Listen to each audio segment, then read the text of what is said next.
Amreli marketing યાર્ડમાં વિવિધ જણસીની હરાજી કરવામાં આવી હતી।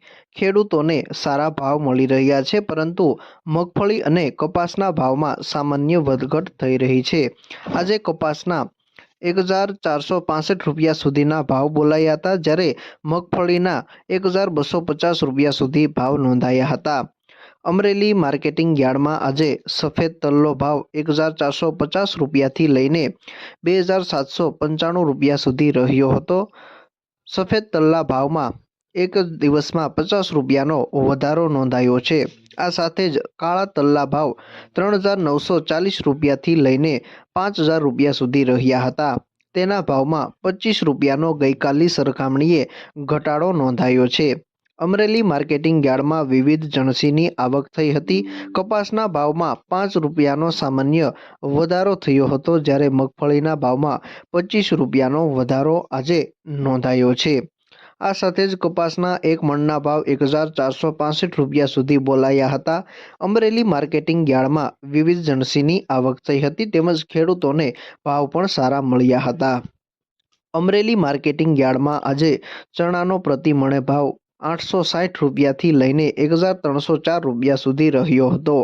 ચણાના ભાવમાં 106 રૂપિયાનો ઘટાડો નોંધાયો છે। 66 ક્વિન્ટલ ચણાની આજે આવક પણ નોંધાઈ છે। અમરેલી જિલ્લામાં મોટાભાગના ખેડૂતો પાક સંગ્રહ કરતા હોય છે અને સારા ભાવ મળતાની સાથે જ યાર્ડ ખાતે તેનું વેચાણ કરી અને સારા ભાવ મેળવતા હોય છે। અમરેલી જિલ્લામાં મોટાભાગના ખેડૂતો દર વર્ષે કપાસ, મગફળી, સોયાબીન, ઘઉં, ચણા તેમજ તલનું વાવેતર કરતા હોય છે। અમરેલી માર્કેટિંગ યાર્ડમાં આજે થયેલ હરાજીમાં મોટી મગફળીના ભાવ 820 રૂપિયાથી લઈને 1250 રૂપિયા સુધી રહ્યા હતા, તેમજ મગફળી મઠડીના ભાવ 800 રૂપિયાથી લઈને 1130 રૂપિયા સુધી રહ્યા હતા અને 5640 ક્વિન્ટલ આવક મગફળીની નોંધાઈ હતી।